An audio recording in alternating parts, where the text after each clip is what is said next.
तो हम चैप्टर 4 पे बढ़ते हैं। Chapter 4 quadratic equation. तो हम प्रीवियस चैप्टर में पढ़ के आए थे कि ये ax² + bx + c जो हम लिखते हैं, जहाँ पे a हमारा 0 नहीं होता, उसको हम कहते थे क्वाड्रेटिक एक्सप्रेशन। ये प्रीवियस चैप्टर में एक्सप्रेशन कहते थे। दोबारा से देख लो, एक्सप्रेशन।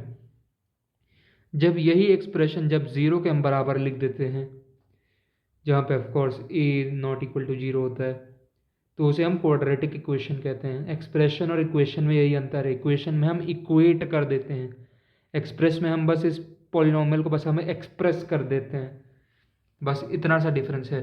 अब हम इसके सवालों पे बढ़ते हैं। Exercise 4.1, check whether the following are quadratic equations. तो हमें आई गेस समझ आ ही होगा क्वाड्रेटिक इक्वेशन चेक करना है। तो बेसिकली हमसे क्या कह रहा होगा इस क्वेश्चन में करने के लिए कि देखना कि कहीं वो x³ वाले तो नहीं आ जा रहे हैं, क्योंकि हर कोई पॉलिनोमियल होता है तो उसकी हाईएस्ट डिग्री उसको उसको नाम देती है। जैसे क्वाड्रेटिक है तो इसकी हाईएस्ट डिग्री 2 ही होगी इस पॉलिनोमियल में, यानी कोई x³ वाला ना आ जाए, कोई ऐसा ना आ जाए जिसमें ax² में जो a है वो 0, यानी ये टर्म ही ना मिले, 0 वहाँ पे मिल जाए हमें। तो ये चीज़ हमें चेक करनी है। चलो चेक कर लेते हैं पहला क्वेश्चन। x + 1 का whole square is to 2x - 3। इसको खोल लो, ये हो जाएगा a + b का होल स्क्वायर, 1 का square + 2x is to 2x - 6, x² + 1 + 2x is to 2x - 6, 2x से 2x चला गया, x² + 7 इज टू 0।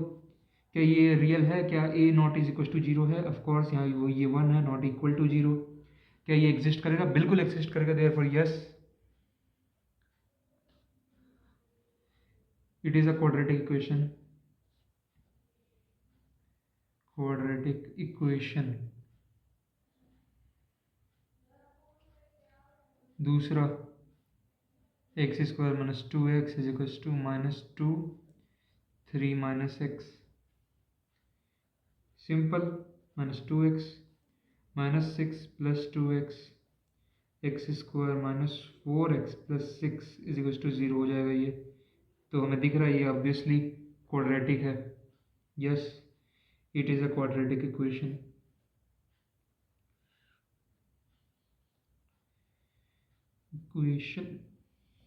तीसरा, x - 2 x + 1 is to x - 1 x + 3। तो हम यहाँ पे डिस्ट्रीब्यूटिव लॉ लगाएंगे, जहाँ तक मेरे को लग रहा है। नॉट डिस्ट्रीब्यूटिव, लाइक जब इसको खोला जाता है तो ये ऐसे खुल जाते हैं।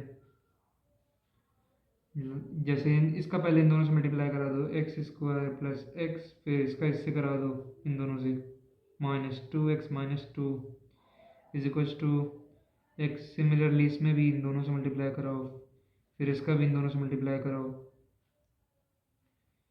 राइट।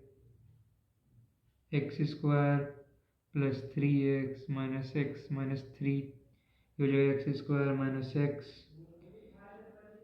-2 x² + 2x - 3, x² से x² चला गया, ये हो जाएगा लेट्स से 0 इस साइड ही रहने दो, ये हो जाएगा 3x - 1 इज टू 0। क्या ये क्वाड्रेटिक है? No, it is not quadratic, because x² has no coefficient, has no coefficients। तो ऐसे ही करके तुम सॉल्व कर सकते हो। बेसिकली इसमें तो आइडेंटिटी का ही खेल है, तुम्हें लाइक मैंने पूरा दिखाई दिया है। इसमें एक इंटरेस्टिंग क्वेश्चन है जिसकी मैंने बात की,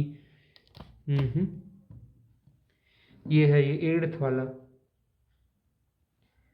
x³ - 4x², और आगे 7th वाला भी। 7th वाला और 8th वाला दो ही इसमें इंटरेस्टिंग थे।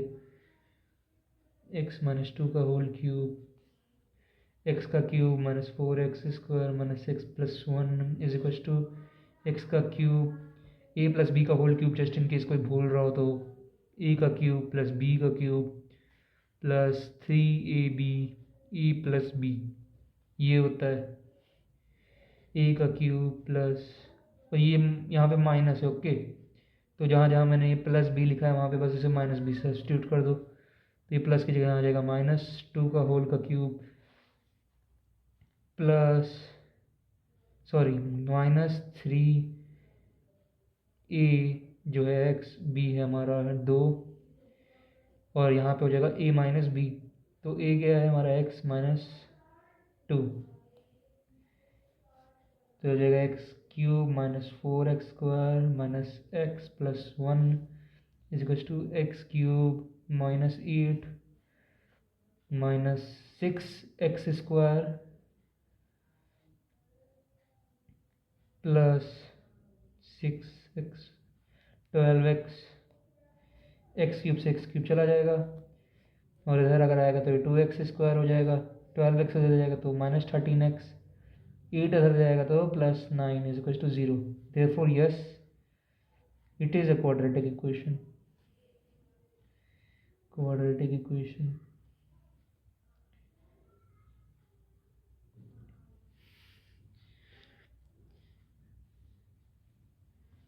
इसको कोई और अच्छे से लिखना चाहे तो ऐसे भी लिख सकते हैं, thus from given result we can clearly see that it is a quadratic equation. Okay, but ये भी सेटिस्फाइबल है, ये जो मैंने लिखा है, यस। अब ये हमें इसका दूसरा पार्ट का देख लेते हैं। एरिया ऑफ, रुको मैं बुक से दिखा देता हूँ क्वेश्चन, आई होप क्वेश्चन दिख रहा होगा।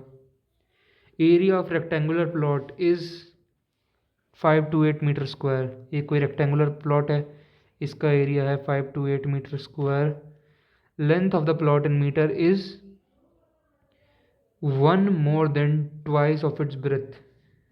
तो basically let length, sorry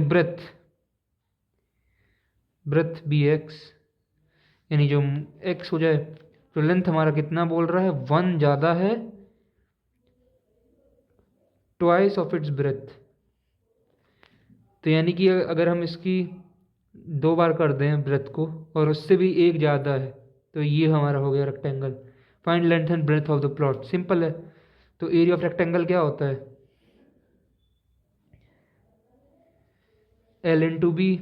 L क्या है हमारा 2x + 1, B क्या है हमारा x, तो क्या हो जाएगा 2x² + x, ये किसके बराबर हो जाएगा 528 के बराबर, 2x² + x -528 बराबर 0।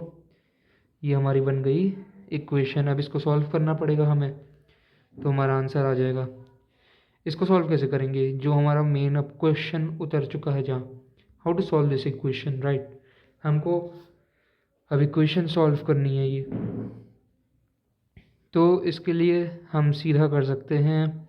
एक तो ये मेथड होता है स्प्लिट वाला, स्प्लिट मेथड, मैं वो सिखा देता हूँ। 2, हम पहले एलसीएम लेंगे, ये 2 है इसमें, ये इसके साथ में, और 5 to 8। तो हमें बेसिकली इन दोनों के बीच में ऐसा नंबर ढूंढना है जिससे हम इसको डिवाइड कर सकें, सॉरी जो इन दोनों का प्रोडक्ट हो, और इसको हम स्प्लिट कर सकें उस नंबर में, कि अगर इन दोनों को ऐड या सब्ट्रैक्ट करने पे वो सेम नंबर आ जाए। ओके, यानी ये x आ जाए 1x।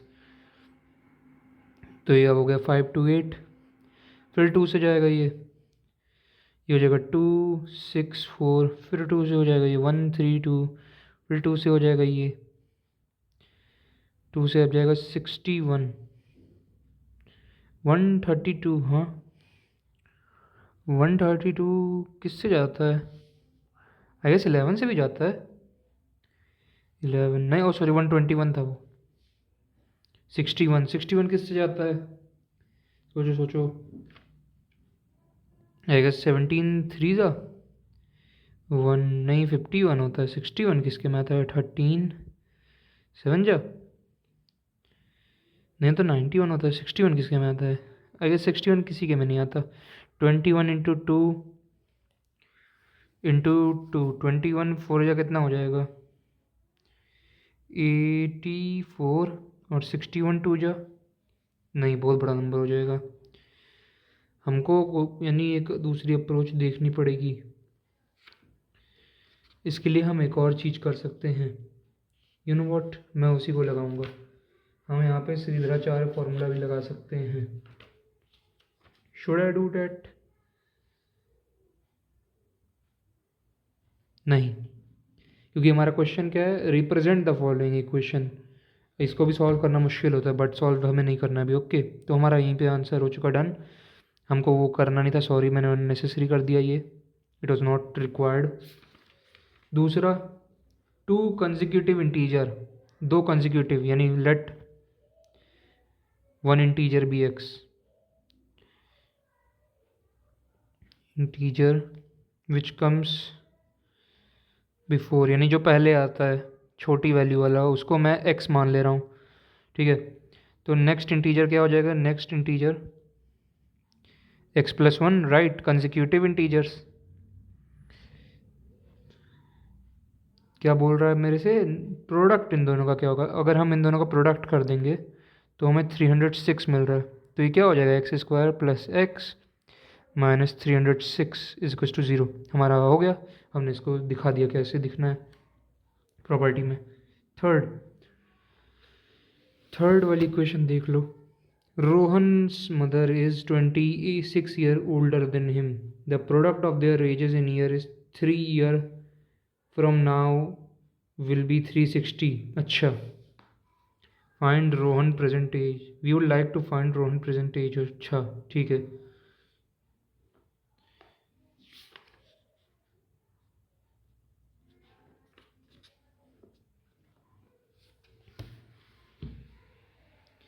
तो रोहन की मम्मी जो है, let Rohan age be, Rohan age be x, तो रोहन की मॉम की एज क्या हो जाएगी, Rohan mom age be x plus 26, right. अब क्या बोला है, product of their ages in year from 3 years from now, आज से 3 साल बाद इन दोनों की एज का प्रोडक्ट क्या हो जा रहा है, 360। तो यानी एक्स प्लस 3 और ये हो जाएंगे एक्स प्लस 29, ये हो जाएगा 360। अब इसको यहाँ पे कर दो multiply, x square plus 29 x plus 3 x plus 29 three ज़ा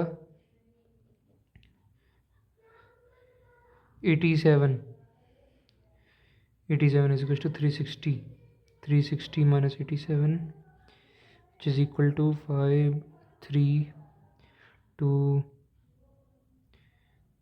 27 273। Okay, x square plus 32x minus 273 is equal to 0।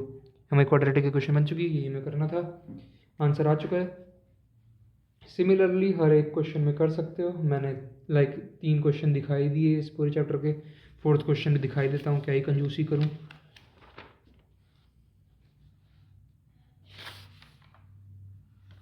All right, चौथा question, a train travels distance of 480 kilometre. अच्छा ठीक है, 480 किलोमीटर है, एक ट्रेन ट्रैवल कर रही है ये डिस्टेंस यूनिफॉर्म स्पीड के साथ, ठीक है। If the speed was, let the uniform speed B